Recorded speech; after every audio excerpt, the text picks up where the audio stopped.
Um, that song you hear in the background is Baby Shark at a strip club. All right, guys, welcome into the Ordinary Fantasy Pod. I'm your host, Ben Conroy. With me, as always, Nathan Boudreau and my brother, Matt Conroy. Welcome in, guys. Week 9, baby. It's here. It's been a crazy week, man. We're putting this pod out a little later than normal, but we're doing our best to get it to you guys, and we're here. So, guys, how was your football week? I know we're a few days past the weekend, but how was your weekend last weekend? Did you guys have a great one? Mine was pretty shitty, but we can get into that later in the low score segment. Yeah, mine was good. I won, so that's a good weekend. Would like to see the Niners do a little bit better, but yeah, good weekend. Good weekend. How about you, brother? Yeah, it was not great. But it came out okay. I lost my quarterback, and but luckily I have a guy waiting in the wings, Mr. Sam Howell, ready to just howl it for me. It's so funny though, man. I played him the 1 week he had a bad week this year. I decided to make that choice. I was like, I'm going to play Sam Howell. Kirk Cousins is, not doing well. They lost Jefferson. I play Howell. He shits the bed. Or he doesn't shit the bed, but he doesn't play well. I make the switch for Kirk. Kirk does, pretty decent. But then, of course, Sam Howell just goes off again. I'm like, what the fuck? How do I keep? He's my guy that I keep missing on. But So now did you play him on the this week? Ben, did you play him on the week where he scored negative 6.4 or 8.5? 8.5, I believe it was. Okay, so he had a negative 6.4, so you avoided that one. I avoided that one, but he's been in the 30s every other week. I'm like, 15, 25, 21, 28, 24, and one time 38. I love it when he does this to me. Okay, yeah. He's been in the high 20s. I just keep in perspective. We're giving guys the news they need to know. All right. Well, anyways, I'm rolling with Sam Howell. That's where it comes down to. Yeah. He's my guy. I picked up the other guy everybody was, crazy about, Will Levis. And then he had a weird game this week. He didn't do anything. What do you guys think about that game? His play, specifically. He didn't look that bad. I mean, he didn't throw 4 touchdowns. But no, he didn't throw 4 touchdowns. He looks composed. I mean, he seems like he's got a certain, like, je ne sais quoi about him. Like, he's in the pocket. He doesn't have happy feet. He's not seeing ghosts. He stays back there. He stands. And a couple of those passes, flick of the wrist, the ball goes flying out of his hand. It looks a little Josh Allen-esque. I think the kid's got a bright future. Yeah, he's got a kind of an interesting throwing style. And he wasn't helped out by his receivers tons of times. I mean, DeAndre, I think, had 2 drops. So we'll see. We'll see how he does. But I did pick him up. We did pick him up. I saw a little bit of stuff about him, and the professionals were impressed with where he kept his eyes during the first game, at least. That it wasn't always his first read, but his eyes were in the right place. And even though the throws were late and behind guys, they were still in the right place. I just saw the throws being late. I'm like, I'm worried about this guy. But when the pros broke it down and showed me why I was wrong on that one. Yeah, nice. I watched a lot of the tape from his first game, and either he has amazing anticipation or he got amazingly lucky, because a lot of those balls, a lot of those touchdowns were fucking in the air when the receiver was nowhere near it, and it just dropped it right in the basket. So it'll be interesting to see how he does moving forward. There wasn't a catch that wasn't the receiver didn't have to adjust to. They weren't great throws. Yeah, they weren't great throws. He wasn't putting it on their numbers. Yeah, exactly. Hey, while we're talking about Will Levis. There's a little bit of a debate about what his nickname should be. I thought Adam's initial nickname, Willie Pants, was gold. I mean, just good stuff. Jeff comes through last night with Billy Jeans. Now, I like Billy Jeans, actually. I was thinking when I heard Billy, I was thinking Willie Jeans, but of course Jeff puts a better spin on it. You know what I mean? Yeah, Billy Jeans is not my lover. I don't know. I mean, I think that one is probably more suiting, but for some reason, Willie Pants makes me laugh more.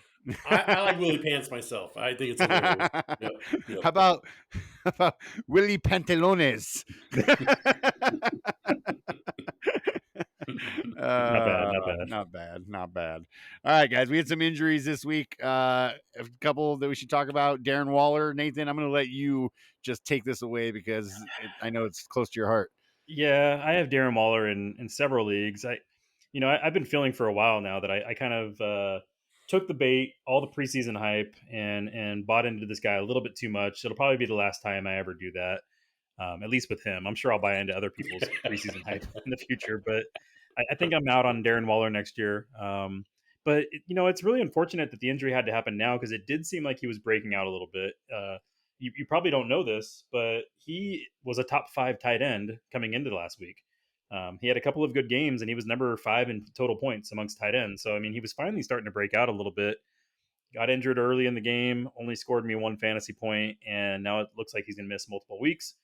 They're not saying how many weeks, but they said multiple, and he's got a bye coming up week 13. So I would not be surprised if he's done for the fantasy regular season.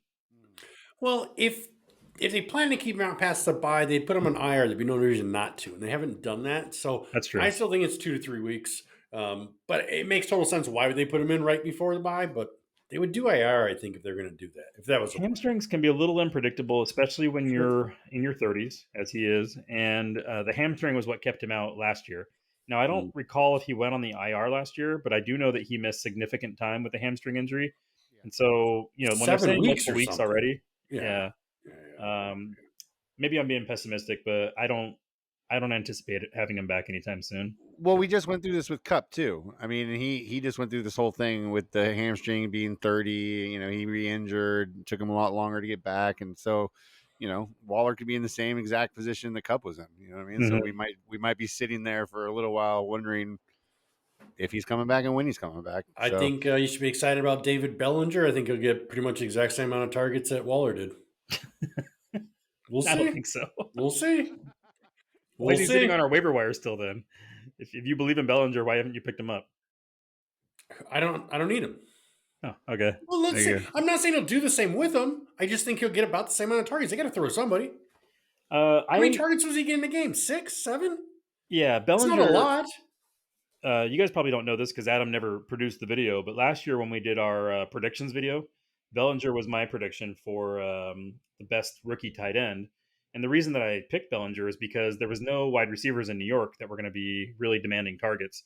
And this is obviously before Waller was there.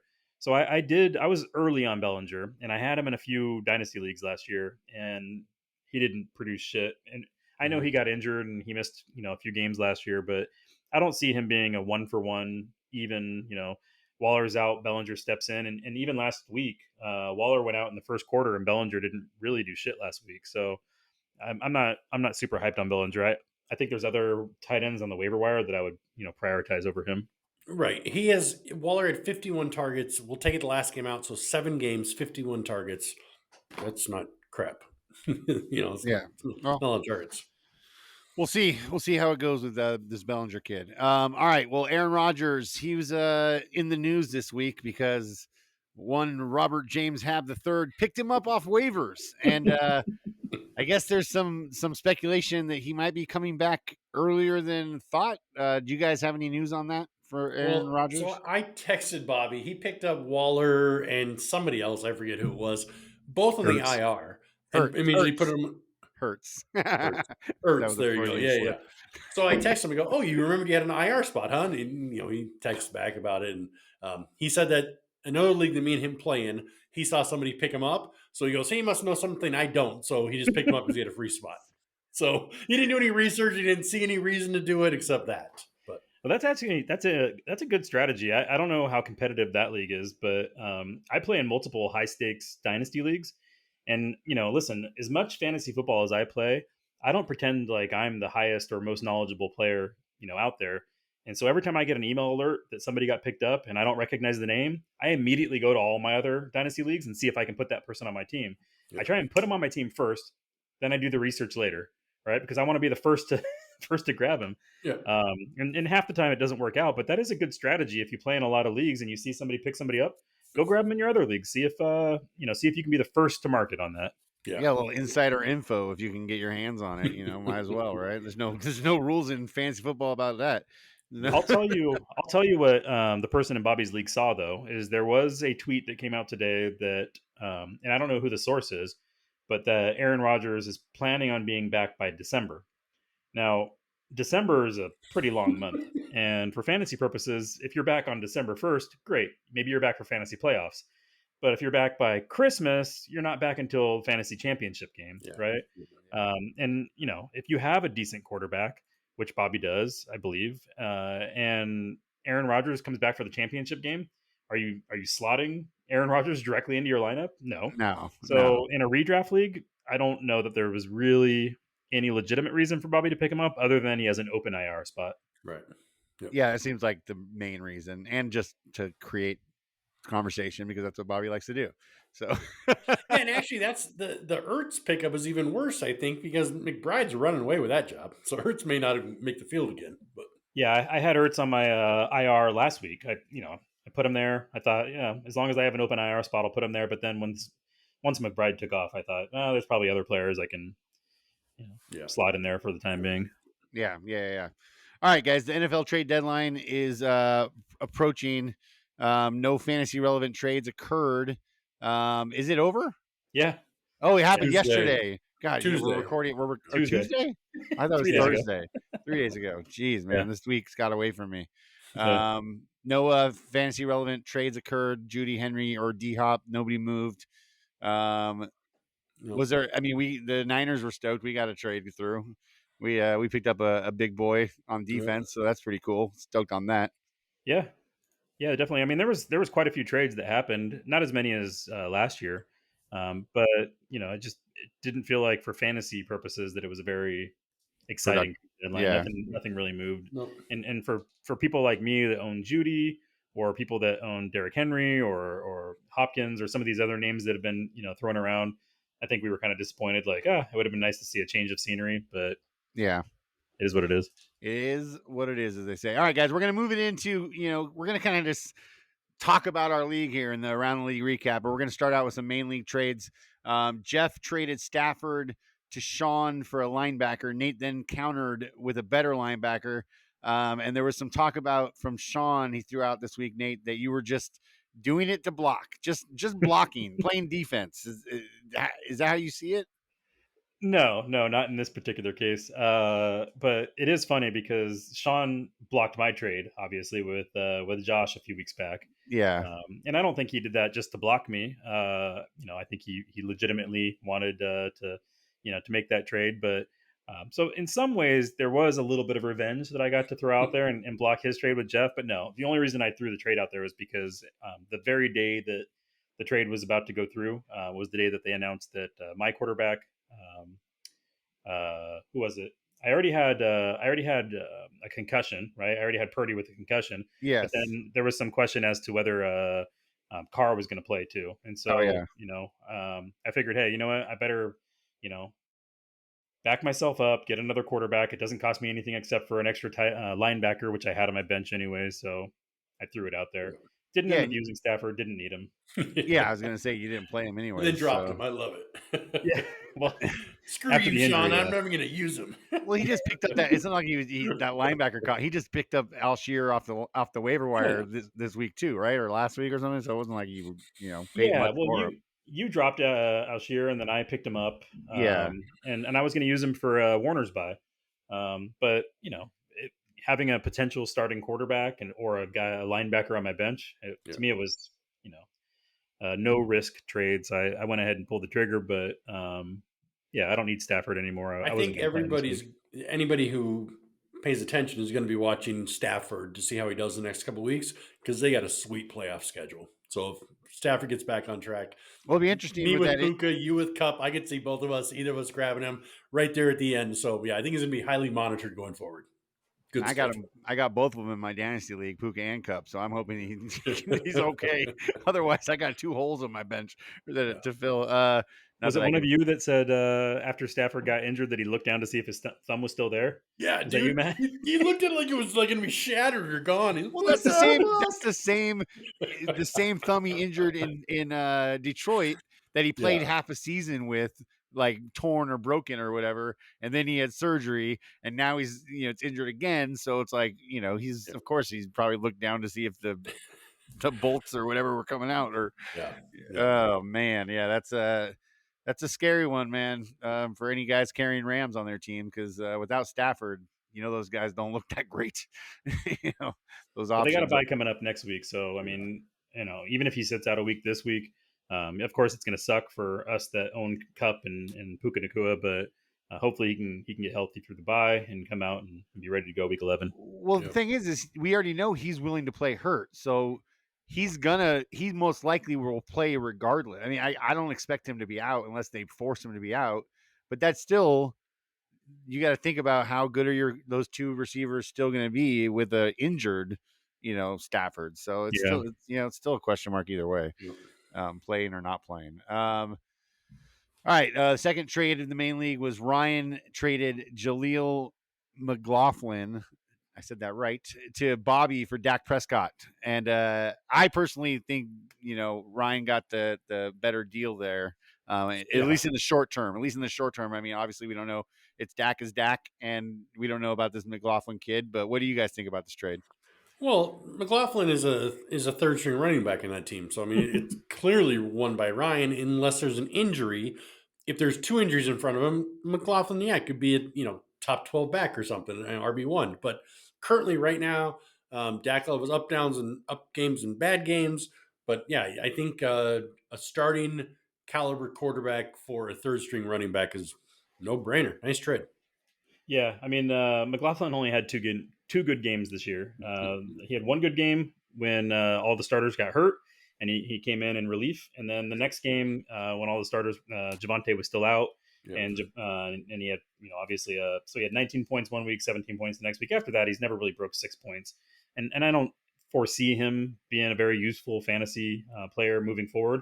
It was interesting to me that Bobby not only traded for him, but immediately started him. Which it worked out because he ended up benching Sanders, who got him 0. So I guess Bobby's that desperate for running back. I think Bobby probably could have done better if he would have shopped around a little bit. I don't know why you want a third string running back. If you feel like Dak, there's a lot of guys that could have used a quarterback this week. I think Sean was in the market for one, obviously. I was in the market for one. You were in the market, Ben. So I don't know why he didn't shop Dak around a little bit. But I knew that he was regretting the trade a little bit when he woke up in the morning, because he was texting me saying, you can counteroffer this one, right? Yeah. You can offer me something different for Dak, right? Oh, he's back selling? Come on, Bobby. You're better than that. Or, is this one of those things where Bobby accepted it thinking that somebody gave him something better? Oh, no, we heard already that Bobby sent the trade to Ryan overnight, and Ryan woke up all bleary-eyed at like 4 a.m. and just smashed accept immediately. Yeah. So when Bobby woke up, he saw that it was accepted. I think that like immediate regret just washed over him. that warm blanket turned ice cold. Bobby's trades this year. We're going to be talking about those next summer, probably. All right. Well, hey, let's move it on to Dynasty. Bobby is in Dynasty also with a trade. He offered a second round pick for Willie Pants or Billy Jeans, whichever you prefer. That's my phone.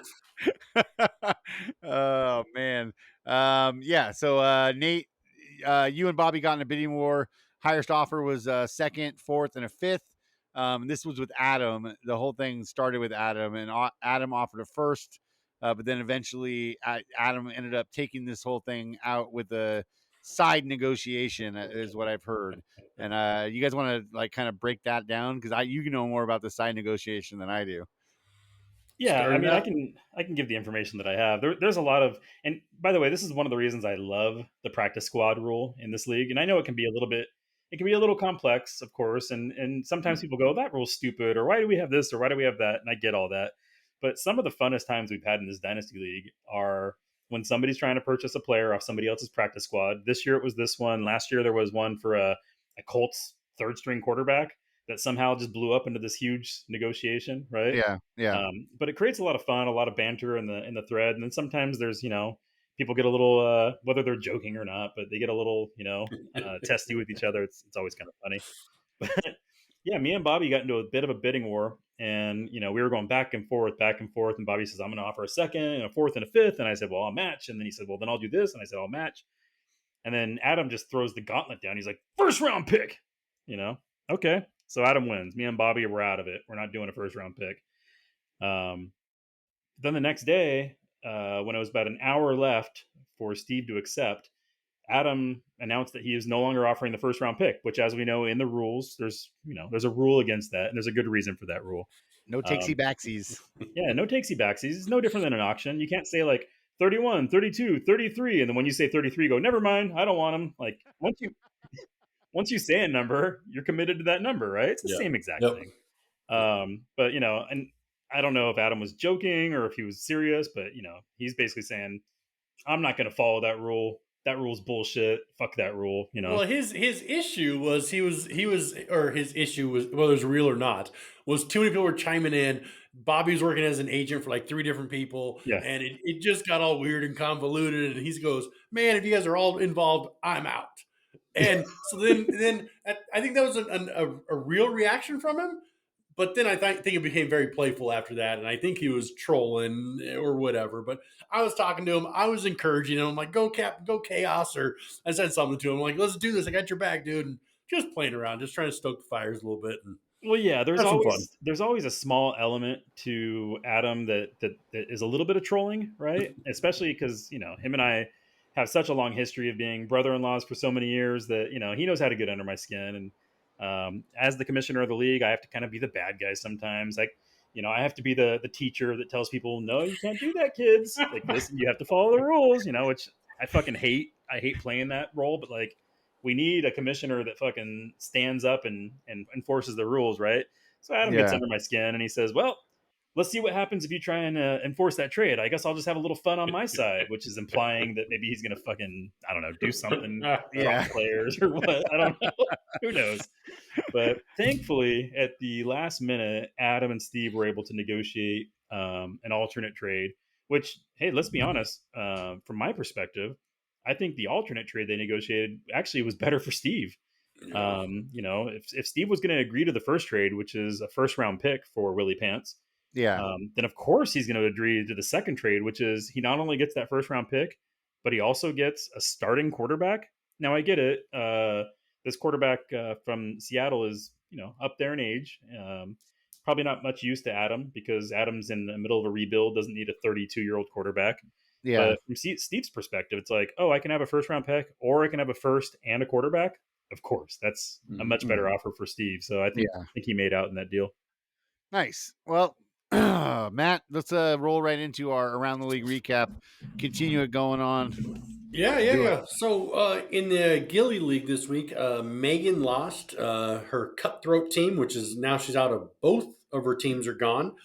We spent the waiver wires fighting over Mike Evans, Devontae Adams, Mahomes, Kittle, Mixon, and Addison.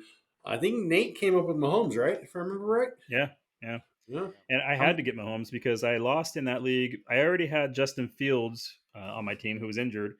I had picked up Cousins a few weeks ago, and obviously I lost him. So I was hurting, and I also had Kelsey. So to me, spending half my fab on Mahomes was a no-brainer. What does that leave you with about? I got like $200 left, something like that. That's what I have. I'm at 200 too. Yeah. You got Kittle though too, right? I got Kittle because Kelsey's going to be on a bye next week. So I was trying to like look forward, right? So nice, good pickups. I didn't have enough money. I pretty much sat out this round. But, all right. So over in the side league, we got Anna and Portia both on a 2-game win streak. Jamie's also in the top 4, while Sean, Matt, and Megan are all on a 2-game losing streak. So last week it all tightened back up. This week it's opening back up just a little bit. But yeah, man, still so many people in that league to pick up. There's so many damn people on waiver wire. It's crazy. And then over in Dynasty, Josh and myself are tied for first in the newly named Kick-Ass division. Dre is still 2 games up in the Not Winners Yet division. And Nate 1 up on Bobby and 2 up on Ben in the Loaded division. I had to go look. I thought maybe you really changed the division names. I was I like, don't what, have the, secretarial powers, but no, the division names are lame. We got to change them. well, Okay. Bobby has edit access. I thought maybe you guys were like working in cahoots or something to go. And I was like, yeah, that'd be kind of funny if I just learned that on the podcast. Next time, sorry. Okay, so explain it to me. I'm sure you did it last year. I know I don't like it. I'm sure I argued with it last year also. Why don't division winners make the playoffs in this league? Which league? Dynasty. Division winners do make the playoffs. So I want to look at playoffs as a sit right now. Nobody in my division's in it, from what mine showed. Okay, so let's see. Dynasty The standings number one over to team playoffs. in the Mad division is the Joshua Tree, right? Yeah. And if I look at playoff race, I got Joshua Tree as the number 3 seed. Joshua, what? Yeah. Am I crazy? All right, I'm crazy. Dude, Yeah, I division looked at winner it like automatically gets a playoff spot. I looked at it like 3 times. Man. Okay, well, good. Then I don't have to yell at you then. Okay, good. Good All right. content. Good content, Matt. All right, so in the main division, Ben and myself are tied for first in Saddle Creek at 6-2. Dre's holding down the other division at 8-0.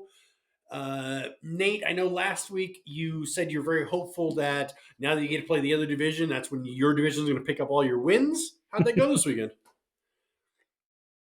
I'm saving everything. Saving all comments for the loser segment, all right? One of you got to win this weekend. One in your old division, and that's Dre. So all of you went down another one against Dre. So that's good. Let's see. However, with if the playoffs started today, Ben and Dre would still have the buys, while Matt and Ryan played for out of the 4 and 5 seeds, and Alex 3, Sean 6 seed. However, if you go to power rankings, Matt and Alex are tied for first, while Ben and Dre are tied for third. So maybe a little foreshadowing about who's at the top maybe won't be there a little bit later. Interesting. And it's something to think about with this division, only because a couple weeks ago we started talking about divisions, and Nate, you go, "Oh man, you can't catch up like we did last year because you always get to play them twice," and it really got me thinking. And I don't know that I realized that as much. I just didn't think that part through as much. Is there a way, we don't figure it out today, is there a way maybe we can go back to smaller divisions with a little round robin thrown in so we still get to play our division guys twice and you always feel like you can get back into it? Here's why I'm talking about this. I don't do math so well live on air, but I'm looking at the fucking standings, and there's guys with 1 and 2 wins only. And I don't think they're fully 100% mathematically eliminated, but I think they're pretty much fucking mathematically eliminated because they don't get to play anybody in their division again. The guys at the top would have to lose every freaking game, or those guys at the bottom will never have a chance. And I'm basically going to say, Bobby, you're eliminated. Adam, you're eliminated. You guys, the season's over now. Eliminated from winning their division. Right? Yeah, they're eliminated from winning their division. They're not eliminated from the playoffs, though. I mean, the guys at the top would have to lose all the games for them to have a chance to. Okay, so which word are we using? Are we using mathematically or are we using realistically? Better for the show. Mathematically is what we're talking about. Okay, so mathematically, we have 7 games to go, right? No. We have 6 games to go in the regular season. We've had 8, and we have 6 games to go. So Adam is definitely mathematically eliminated from catching Dre for the division. There's no way Adam can win. There's no way he can win the division. And Josh, 4 games behind Ben with no, he's not mathematically eliminated. Josh can win the division. Okay. So if we're using mathematic, there's only 1 team eliminated from the division, but he's not out of the playoff race because he can still catch the wild cards. There's guys that have 5 wins that are in a playoff spot. He's got 1 win, so he can definitely catch those guys. Now, a few things are going to have to break in his favor for that to happen, because just because those guys lose and he wins doesn't mean he automatically gets their spot. He's got to leapfrog quite a few people. I think it's fair to say that even though he's not mathematically eliminated, Adam is most likely not making the playoffs this year. No. I think mathematically eliminated. Mathematically, I like that. I would not count any of these 2-win teams out. I think these 2-win teams still have a chance to make the playoffs. And I'm sitting here at 3 wins. I'd like to think I have a chance at least. I honestly think everybody with 1 and 2 wins are out. I just don't. There'd be so many things that have to break their way. So many things. But you're right. There's still hope. There's still hope. But man, that's Yeah, I just mean- the thing. That's the thing about this new setup. Nobody's ever eliminated week 8 before. I don't care how many losses. Yeah, you were 0-6 last year. Well, in what week was that? You went 0-6, or you lost 6 in a row? No, Whoa. I lost 6 in a row, but you have to remember at one point last year I was 5-1. At the beginning. Oh, you started 5-1. I started And then 5-1. Okay. Okay. Yeah. All right. Losing 6 in a row, it hurt. It brought me back down to 500 or close to it. So you were 5-7 at one point. Yeah. You fought your way back in. Yeah. Okay. All right. And you know, But that was where you played everybody in your division a second time, and you could. yeah, that's true. But here's the thing: is if you're 2-6, all you have to do is pick up Aaron Rodgers, and you have a chance. Right? That's all you have to do. Maybe a Zach Ertz. Zach Maybe Ertz? even a Nick Chubb. Yeah. Bobby Logic is never wrong, guys. Never wrong. All right, guys, you're all still in it. Keep playing. But let me answer Matt's question about smaller divisions. I thought about that. The simple answer is yes. You could do smaller divisions. We have 14 teams, so obviously they're not going to be even, right? So you could do 3 divisions. You're going to have one division that's smaller than the others. So it's 2 divisions with 5 each. It's going to be one division that's bigger than the other. So you can have 2 divisions that are 4 each. So that's 8, and then one that has 6. No, that doesn't make sense either. Yeah, it's about 5, 5, and 4. How many let more? me go back. It's 5, 5, and 4. Adding to this. Yes, it's 5, 5, and 4. Good Get out content, the guys. abacus, guys. We can do Yeah. this shit. 5, 5, and 4. So yeah, you could do that, but then how do you decide each year who gets to be in that 4-man division? Oh, some Now- kind of like beer pong race or something at the draft or something weird. This kind of thing is not completely unheard of. Okay, No. in the NFL they used to have imbalanced divisions.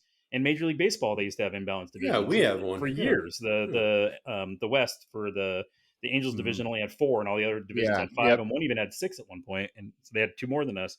So it's not unheard of, but then there's always going to be people complaining that, oh, the reason that I'm not, in the playoffs is because this guy had an easier path to a division title than I did. So I don't know. I don't know what's better: smaller divisions that are imbalanced, or big divisions like this that feel like you're so far behind halfway through the year. I guess that's a debate we could have at a later time. with Maybe we change the picking divisions till teams are picked. Then you get to look at everybody's team. I don't know. Maybe it'd be kind of fun. Kind of. I mean, that's a different way to do it. Actually, it's not. That's Anyways, kinda we're not going to interesting. figure out today, but I would like to roll this around for the summer and figure something out. How about 3 5-team divisions? One Balky team. One Balky team. No more players off the waiver wire. Hell no. And then you can rebuy the Balky when you get knocked out. I don't know. I know that doesn't make sense. All right. Well, you guys have a lot to talk about over the summer. I don't know how you're going to figure that out. Just play better, guys. Then you don't have to worry about it. Just be better, and then you're in it. I just want to throw this in. I beat Steve in both leagues this week. I played a big old double deuce. He's got a double deuce. Thanks, brother. Actually, I was thinking maybe he got Swayze'd. He got Swayze'd? Like Patrick Swayze because it's double deuce. Come on, no, too much. When you say someone got Swayze'd, I think they died of cancer. Oh, dog, dude! I gotta bring it down like that. Shit. Anyways, I had to bring that. I had to bring that up just to throw it in his face a little bit because I thought that was funny. And the remarkable thing is he's 2-6 and I'm 6-2 in both leagues. Well, isn't that crazy? Isn't that how that worked out? I don't know. I'm sure it's much more remarkable for you than it is for him. Yeah, forgettable for him, dude. All right. Well, hey, that was your Around the League recap, guys, this week. All right, Ryan, welcome into your high score of the week episode, interview, whatever. You're looking good in that beanie there, my friend. I'm a little jealous. It's not beanie weather here. Yeah, it's cold here. We got snow on the ground. Yeah, man. You had a huge week, bro. I mean, you just seriously dominated whoever you played. 210 points. That's a really high number, man. Prescott 35, Gibbs 29.9. Kittle, Hall, Smith, and Davis all around 24. I mean, dude, that's a big week, Ryan. Yeah, I'm all about that boom. About that boom. About that boom. No, No trouble. Oh, man, dude. First and foremost, I need to thank Bob. Yeah. And without him, That's none of where this would be possible. Yeah. You know, so appreciate him coming through for me. Yeah, that was a big trade you made there. I guess you still would have won though if you started Zach Wilson, or is that who you would have started, Zach Wilson, if you didn't have that quarterback? If you Yeah, didn't have Prescott. I picked him up for the Chargers. Yeah. Okay, so you still would have won, right? But not as. I mean, you wouldn't have been the high score of the week. Is this the highest score of the entire season? You guys know? I think it is, right? 210. Alex didn't break 210 in week 2. I don't know. Alex. I don't think so. Let me look real quick. It's definitely one of the largest scores we've had this season. Okay, yeah, maybe it is the highest score from what I'm seeing. Oh, yeah, Alex had 209.18. Oh, 209. All right. Yep. Good job, you big nuts, Ryan. If I could have gotten one more catch out of Davis and one more catch out of, what was it, Kittle, I would have gotten 2 bonuses, but they both got 9 receptions. So very close to, getting up there in the top 10, top 5 maybe of all time scores. I don't get up that high very often. More of an even playing, score, right around 100 every week. You were on the podcast last week as the low score, right? Yeah, and this is not the first time that we had somebody go on the podcast one week as the low score, and then on the podcast the next week as the high score. Now, as you know, I was the low score this week, so give me some words of encouragement. Tell me why I'm going to be the high scorer this week, Ryan. Your team looks scary. It's coming back. You're making some better decisions off of your bench this week, I think. So you've had some big points on your bench. I think I'm last in coaching. Actually, I was looking at it because Alex was like first, second in coaching decisions, and I was last. But you're not as bad as me. But you left some points on there, so mine's basically You're not off to a very good start this week. I mean, I was hoping that you would come out swinging since you are playing against Alex this week. But, you started on Conquo, which only got 5.8. TJ Watt did his regular, he got 9 points, whatever. But what I was surprised about is you went out and picked up a linebacker off of waivers. And it was especially interesting to me because I was hoping to pick that guy up. I was going to pick him up after midnight when waivers cleared, but you put in a waiver claim for him. So I was very mad that you got him. And then you dropped him the next day. Yeah. And instead, you played Cole Holcomb, who only got you 2 points, and then he broke his fucking knee. Yeah. Talk to us about that. Old one-leg Holcomb. Well, I picked up Wilson. I just looked at the numbers. What was it, Tuesday, waiver day or whatever, and picked him up just based on his numbers. I didn't look at his matchup. And I remember trying Allen versus Allen one week, and it was Allen's worst week, and he's a stud. So linebackers just don't get to touch Jared Allen, and they're so pass heavy that they just go right on top of him. So when I realized that he was going up against Buffalo, I dropped him, picked up Holcomb. I figured 2 linebackers against Tennessee, all they do is run, but with Levis, he did a lot of passing, so I got rid of him. You don't know this, Ryan, but you're now the second person on the podcast this week that's called him Jared Allen. Yeah. Welcome to the club, Ryan. Ryan, what I found most interesting is last week when we had you on the pod, you said your team is set, my defense is set, no more streaming. Yeah. And then you went through 2 linebackers this week. What changed? Why did you go from I'm set to needing to go pick somebody up? Just bye week. Okay. All right. I kept him. When you said done streaming, I thought you were locked in for the season. I thought you were done. Allen's on my bench. I'm keeping him. He was just on a bye this week, so I had to go grab somebody. But yeah, gotcha. I think you're going to be fine, Nate. I wouldn't be surprised if your top scorer, this week, it just shows the volatility of the game. I mean, Justin won his second game. I mean, that's probably more impressive than me getting high scorer of the week. This week it's not looking great for me. Alex is going to be very tough to beat. All of his matchups are good. The only thing I can hope for is, Germany jet lag for Hill and for Mahomes. But, I don't see him going up there on a bye week like this. Yeah. So this one's going to be tough.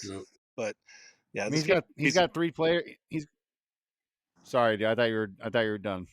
No, I was just summarizing. Yeah, the volatility of the game. It's hard to keep up with. Just play your studs. Try not to think too much into it. We all like tinkering and everything, but you know, all my guys just came together that week. There's really nothing I did any different. Wow, man, really taking no credit for this win, are you?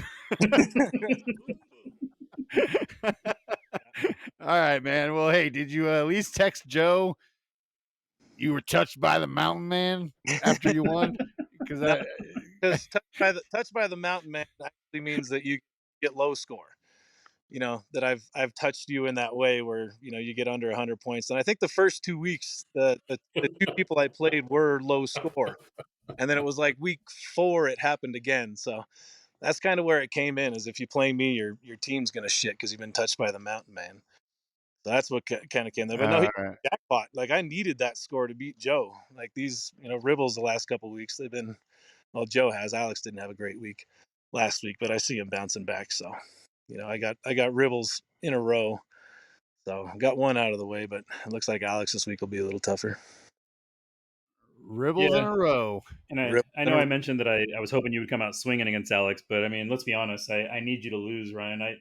Alex at this point I'm not catching, so I'm rooting for you to lose the rest of the way until you meet me, and then hopefully we'll play each other those last 2 weekends, week 13, week 14, and the winner will make the playoffs. What do you think?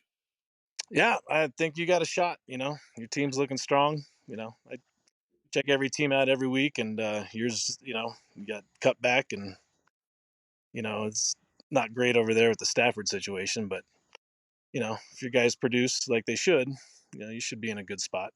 I'm definitely not going to lose out. Like my team's ridiculous. I'm really good at this game, and there's no, you know, So where are you taking us if you win the league this year? probably Surf City. Which one? Oceanside? I don't know yet. Could be Texas, could be Florida, could be North Carolina. Oh. There's a bunch of them, but some Any Surf City will do. just any Surf City. Yeah, we're gonna have Teen Beach Movie playing in the background the whole time. Just bebop surfing. Awesome. We'll mess with the bikers. It's fun. Geach and the Shrimp Shack Shooters. What was the name of that band? Yeah. Captain Geach and the Shrimp Shack Shooters. Captain Hey, Geach good and the news, boys. Shrimp Shack Shooters. Good news, Pittsburgh boys. You and get to keep the Pittsburgh. wardrobe. Yeah. All right, Ryan. Well, dude, congratulations, man. This is a big week for you. And we appreciate you being here. And go out there and kick Champ's ass. Champ. I don't remember any Former champs champ. he had. Former champ. Former champ. Go out and kick his ass for us this week. Former all right? champ. I'll give it my All best. right. Thanks, guys. Well, All right. all right, man. Yeah, Thanks, Ryan. Ryan. Later, guys. All right, guys, here we are with our low score interview of the week. We have the one, the only Nathan Boudreau in the house, the Wascally Rivals. Nate, bad showing this week, but you broke 100, 105.25. We already kind of discussed your low performer in Waller earlier in the pod. Cup 6.1, and Warren and Walker. Is that a -8 for both of them? Or is that Negative? 8 points? Is that 8 points? They No. both scored 8. Yeah, no negatives. They got 8 points. Okay, they both each scored 8. So yeah, man, that's tough, bro. And you know, I don't know, man. You've been rolling with Waller all year, and he didn't show up for you again. You got to think the Cup injury or the Stafford injury really affected Cup. So I could see why you had a problem there. Not really sure with Warren and Walker what exactly transpired, but my question, because I know you have a lot to talk about this week, are you scared facing such a titan this upcoming week and myself? Yeah, I mean, yes, I'm playing you this week, Ben, and I'm playing Matt next week. So back to back. yeah, I have you guys the next 2 weeks, and I have my worst 2 bye weeks, which I've known for a while. I knew that I had Amon-Ra St. Brown and Jerry Jeudy on a bye this week, and I knew that I had Cup on a bye next week. So I already knew I had my worst bye weeks against my 2 podcast hosts. What I didn't know was that I was going to be in a position where you guys could officially put the nail in my coffin. Because if I lose to both of you, and by the way, that's very likely because you're both 6-2, you're both at the top of our division. If I lose to both of you, I'm pretty much eliminated. There's no coming back from that.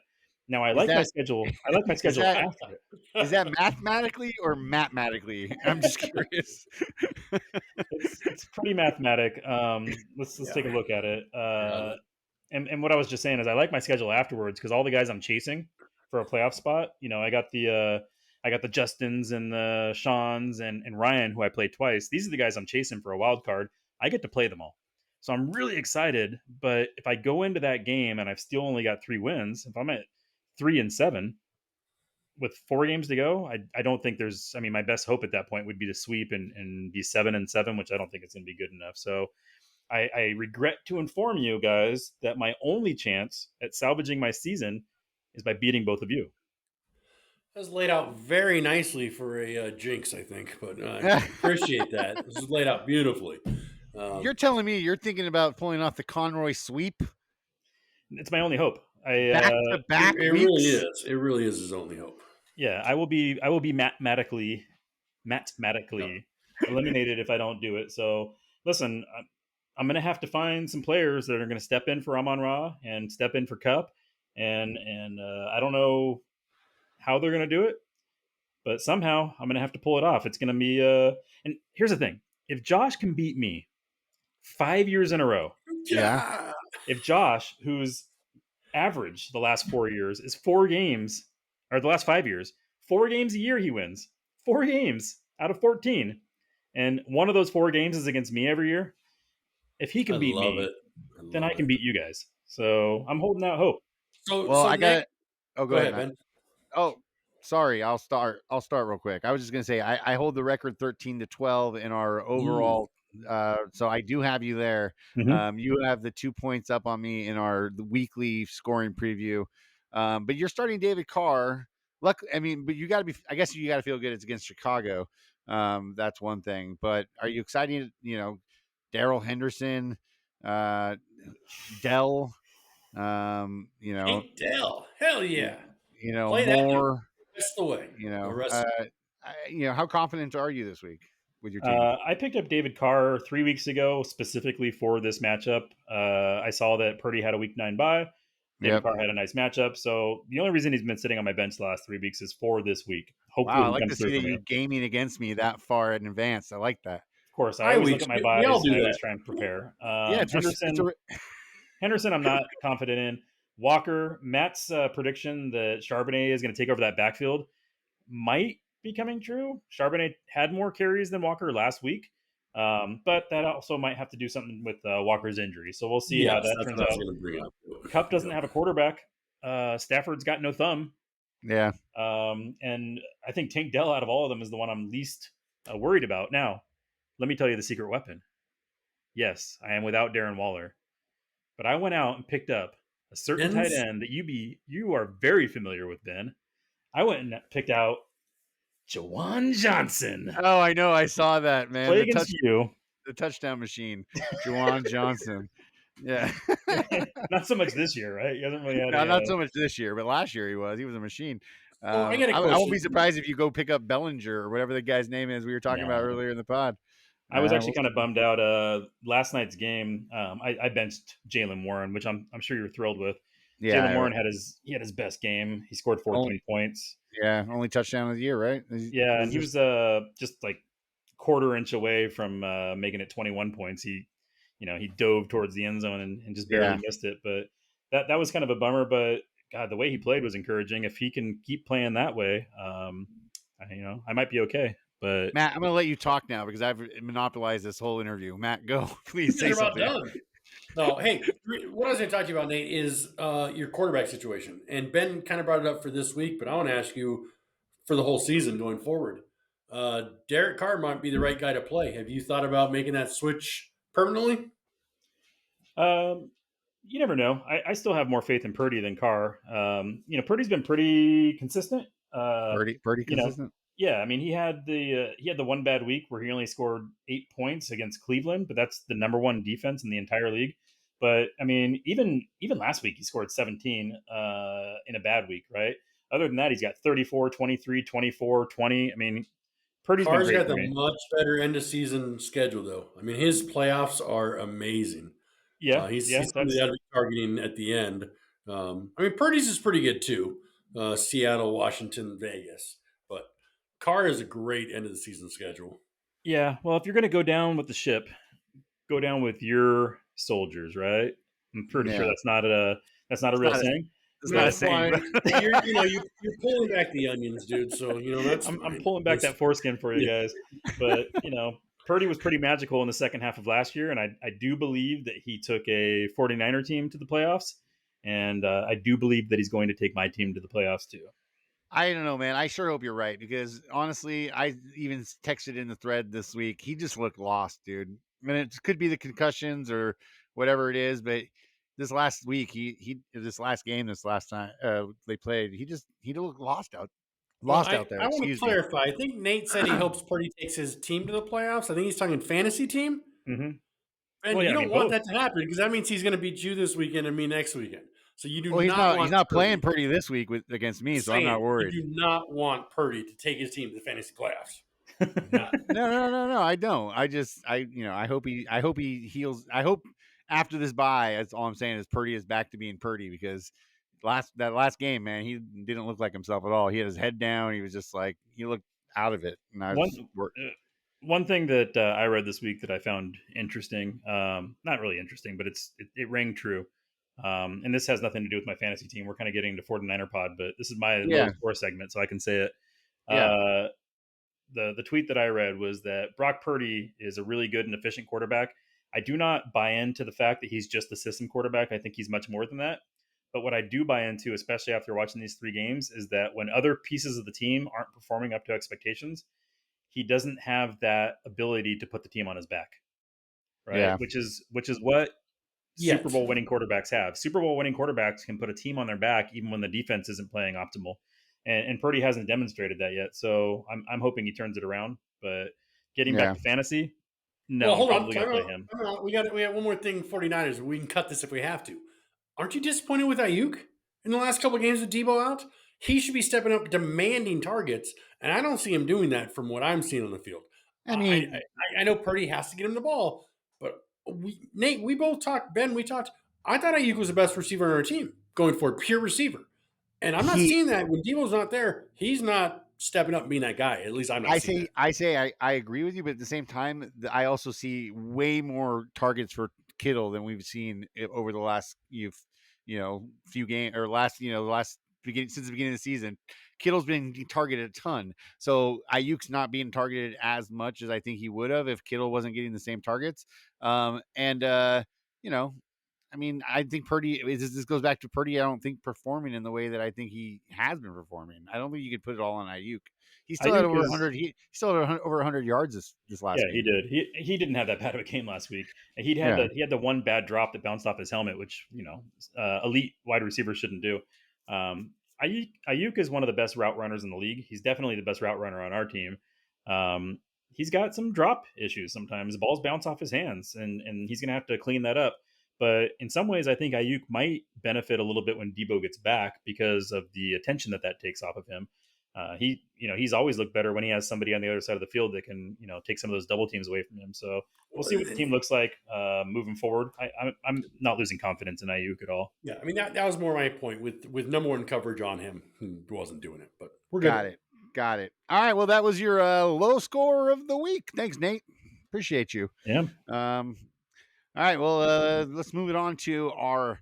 It probably won't happen, but it'd be pretty fucking cool if it did. And I'm going to start it off this week, guys. We're doing the first game this week's game, I should say, is the Germany game, Dolphins versus Chiefs.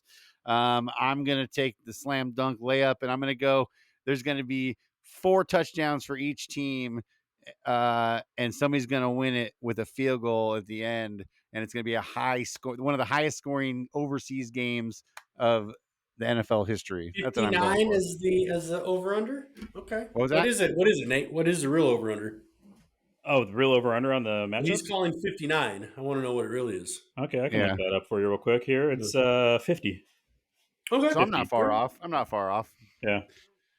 All right. Well, that was my. It probably won't happen, but it'd be pretty fucking cool if it did. And who's next? Nate, take it.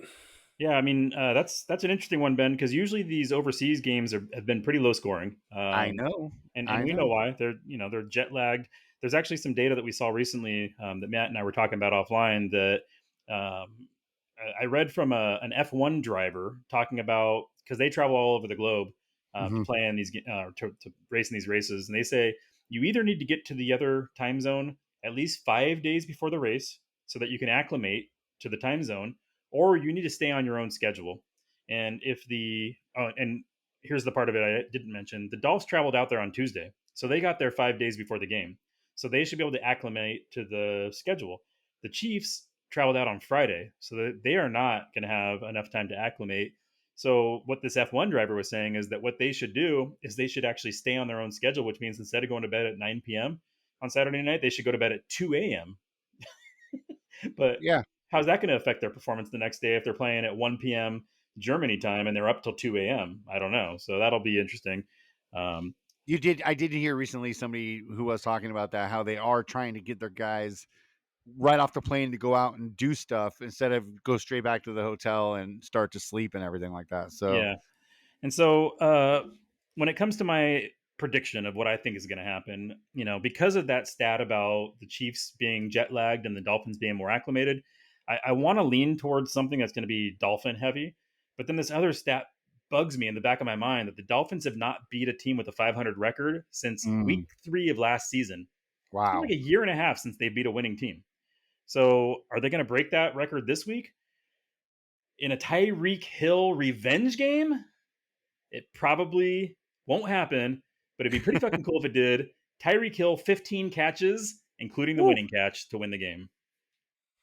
Very nice. 15 Very targets. nice. Oh, that's not 15 targets, 15 catches. Man, 15 receptions, including the winning reception. Dolphins are going to beat the Chiefs. I'll take that, too. That'd help my Tua for sure. All right. So it probably won't happen, but it'd be pretty fucking cool if it did. Prediction for this week is, I hope this week we will not pay out the bad beat jackpot, because we've done it 4 out of 8 weeks, and you guys tried to skip over it. We're paying it again from last week. Joe won it. This thing's ridiculous. Every other week we're paying this stupid thing. Just had to get it in. Sorry, I blew that. I missed that on that. We haven't got to. That's in the high score segment, Matt. Yeah, we haven't even got to that. But it probably won't happen, but it'd be pretty fucking cool if it did, is that we're not going to pay out a bad beat jackpot. That's your prediction? Yep. So Because in it other words, happens so often. It'd be pretty rare. Rare. In other words, you don't have a prediction this week. All right, you want a prediction? Okay, fine. Tua runs 3 touchdowns in. All right. Probably won't happen. It'd be pretty fucking cool if it did. All right, guys. Well, that was it for Probably Won't Happen. It'd be fucking cool if it did. And we're gonna move it on to Bobby's Can of Worms. We got one more, guys. This week last week we talked to him about doing an acoustic version of the song. We were hoping for some background vocals from Megan. We were hoping that was going to happen, and we shall find out if it did right here. You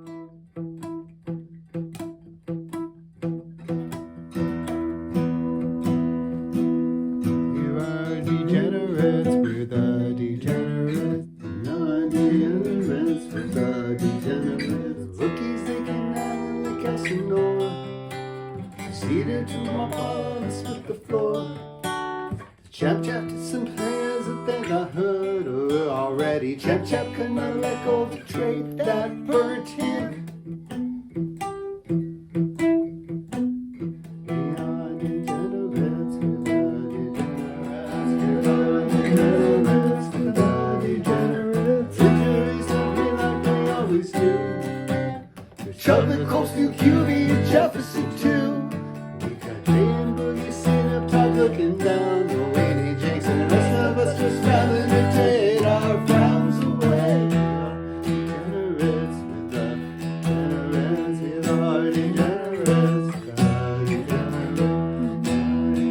degenerates, with our degenerates, with our degenerates, with our degenerates, our degenerates, with our degenerates.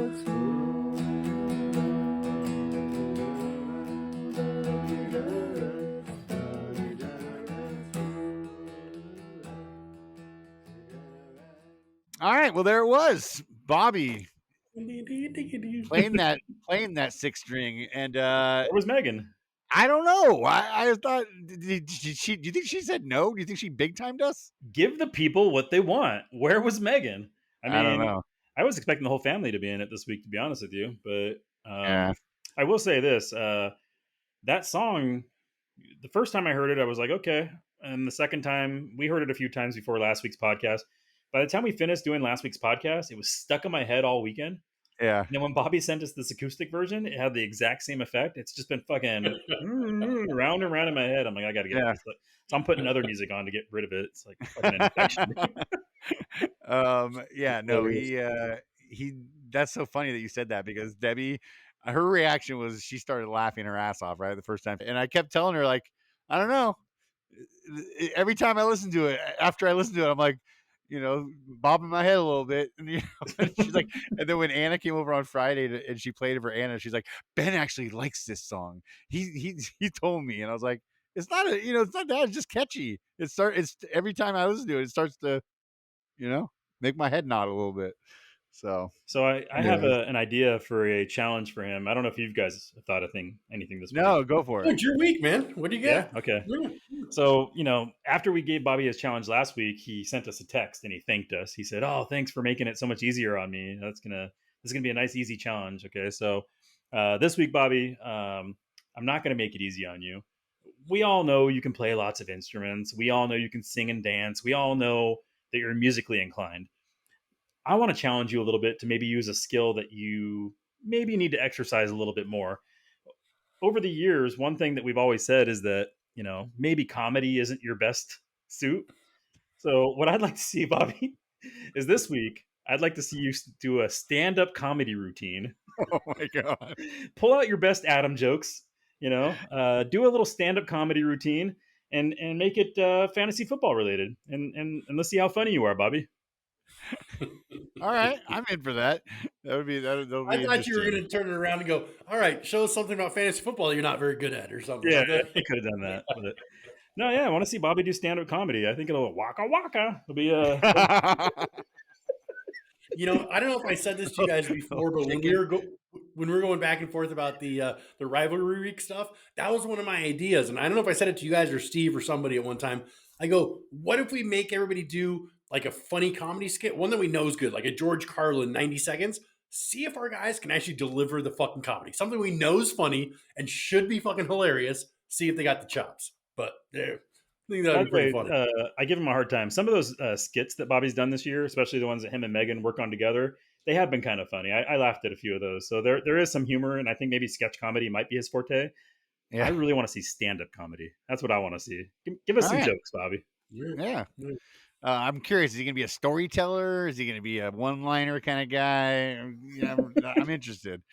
He can go a lot of different directions. Yeah. All right, Bobby. Well, there you go, man. You got your assignment for this week, and that was Bobby's Can of Worms. All right. Well, we're going to move it on to our last segment, guys. Thunder Round. I'm going to play this. The thunder rolls and the lightning strikes. Yeah, we got to put. If you're going to use a thunder song, can I suggest AC/DC? Oh, that's a good one. Yeah. Thunder. We can't yeah, I like that one. I thought you were gonna do something cheesy like the one from Tropic Thunder? Dragon, Imagine Dragons, the Thunder song. No, I hate Imagine Dragons. No, thank you. Good. I recently told somebody I think AC/DC is my favorite band of all time. Really? I don't, and you know why? It's just because every time I hear them, and it just gets me fucking pumped, man. It's like so simple, very simplistic, but like it grooves, man. Nobody grooves like them, dude. Like it just like Back in Black, bro. Yeah, you know what band from that era has the same exact effect on me? Is ZZ Top. Oh, dude, anytime I hear ZZ Top, I'm like, fuck, man. I wish I was fucking in my mid-20s driving a Camaro back when ZZ Top was around, because that would have been fucking yeah, man. Yeah. ZZ Top's the shit. Good shit. All right, guys. This is last week's results. We you know the game. We've done it 2 weeks in a row now. This is how we did. I came out on top this week, 71 points. Nathan came in second with 53 points, and Matt did horrible with 24 points. Go I don't know Chiefs. what. Go Chiefs. Yeah, that was So Mahomes picking 2 chalk points, doesn't always Pollard work. 6, right? Eesh. Yeah, that was a tough one. Not bad. So what's so we're 1-1? Yep, we all tied it. We're all tied up. I'm glad I got a win this week. I was hoping I wasn't going to go down 2-1-0 against somebody. That was let's move it on this week to our picks, and we're going to go quarterbacks first, and I'm going to pick mine right off the top.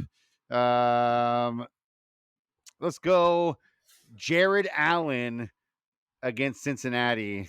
Jared That's what Allen, the defenseman. Great pick, brother. Yes. Fuck yeah. Yes. Losing I always- this week. He's going to I always- lasso and they Hell yeah. You know what, dude? There's so many Jareds and Joshes and It's like an there's so many, option. If you say it, you get it.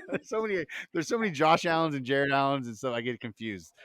Josh Allen for the Buffs. That's who I'm taking. The quarterback. Okay. You know what? I didn't really even look at it until just now, and nothing really stands out to me except for that Miami KC game. And you know what? It'd be easy to go for Pat Mahomes, but based off what we talked about earlier with the time zones and all that stuff, I'm going to go with Tua. There you go. Love it. Love it. Love it. Love it. All right. So when I opened this up earlier and looked at it, there was only one. There's one receiver that I wanted. And so I'm going to hope I get him later, and I'm going to match him up with his quarterback, and I'm going to take Joe Burrows. Burrow. No S. Burrow. Yeah, don't pull me. Don't Yeah. pull me. Man, he's been looking good, dude. That's a good pick, bro. That's a good ran pick. for over 40 yards last week. He's back. Yeah, he's back, baby. That's why it's funny. I heard somebody during the game, they were talking about it. Like, everybody's, down on Joe Burrow. He was hurt. He's back. He's healthy. Yeah. Now he's, All right, let's move it on to, let's move on to running backs. Nate, you get to go first. Yeah, with running back, I think the easy choice for me, especially if you're in a PPR league, which we are, ever since he's come back from suspension, it's been a no-doubter. Derek Carr, just shovel passes and dump offs, and I mean, that's just his safety valve is Alvin Kamara, and there's no reason to go away from it. I'm going with Kamara. Yeah, that seems like a smart pick there. Matt, who you got? All right. Yeah, that's a great pick, actually. It's who I wanted. So I'm going to go down a little bit farther, and I'm going to take Mostert. I'm going to ride that Miami game this weekend. All right, that's a good pick. I think it's because I'm hoping and I'm praying that he does well for me. I'm gonna go with Josh Jacobs this week. That's who I'm gonna take, and I think he's due for another big week. So, all right, let's move it on to wide receivers. Matt, who are you taking as your first pick? I'm going to do that stack I talked about. I'm going to go ahead and take Chase. Yeah, that's a smart pick. I'm up next. I'm gonna ride the wave of. I haven't got in on this game in Germany yet, so I'm gonna go with Hill. I'm gonna take Hill again. Thank you, brother. I mean, Ben, you have Josh Allen. You have the dig stack right at your fingertips, and you take You're my right. stack away from you? I wanted to be in on the fun. I wanted to be on the fun. All right. Well, Hill was going to be my pick, but since you stole him right from under me, there is one wide receiver who is not only on a fucking hot streak lately, had 2 career games in a row recently, and now is playing against the number 32 ranked defense in passing this week, CeeDee Lamb. Oh, dude, how can you go wrong there, man? Holy shit, dude. He looked so good this last week. Him and Dak are back, baby. Scary for if you're playing against either of those guys. All right, guys. Well, hey, let's see who comes up on top this week. Let's talk about who we had. Who we pick? Yeah, I got Tua and Kamara and CeeDee Lamb. I went with a stack of Joe Burrow and Chase and Mostert. And I took Jared Allen, Josh Jacobs, and Tyreek Hill. So let's see how this week turns out. One of us is going to be the all-time leading in the clubhouse after 1 week or after 4 weeks of doing this. So let's see who that is. I'm excited. Good luck to both of you. That's it, guys. We're wrapping it up. This is it for the pod this week. Week 9 is in the books, for the pod, anyways. And let's talk about what you guys got going on this weekend. Anything special? Anything going on? Yeah, nothing special. I mean, we're gonna be watching football in the football room. Ben, you still haven't made an appearance yet, so we're looking forward to Conroy's coming out one of these times. Maybe not this weekend, but I do want to give my moneyline underdog smash of the week. And let me tell you, there are quite a few teams to pick from. There are so many underdogs that I like this week. I like the Rams if Stafford is healthy. I like Bucks against Texans. And there's one that stands out to me. I'm probably going to lose a lot of money betting all these underdogs this week, but there's one that really stands out to me. For some reason, the Patriots are favored to beat the Commanders with Sam Howell. I don't care how many defensive linemen Commanders trade away. The Commanders are going to come out. Ewing theory is going to be in play after losing those players, and they are going to beat the Patriots. Smash that money line. Yeah, and dude, how can you bet against them, dude? Look how good they've looked. Over the last weekend, they looked ridiculous. Like, it just seemed like all their receivers were just like open. Sam Howell's just like darting the darts, man. It's fucking crazy. Good on them. And yeah, Matt, what do you got going on? Yeah, a fall out here, so probably maybe hit up an apple orchard, cook some chili. It's nice and cold out here. I got some furniture that I'm selling, so I'll be doing a bunch of that this weekend. But no, just loving fall in Michigan, man. You're gonna hit up Bed Bath and Beyond, Home Depot. It could turn out to be a nice little Saturday. Oh, funny guy. Hey. All right, man. Well, hey guys, this was fun. That's a wrap on the Ordinary Fantasy Pod. See you later. Double deuce.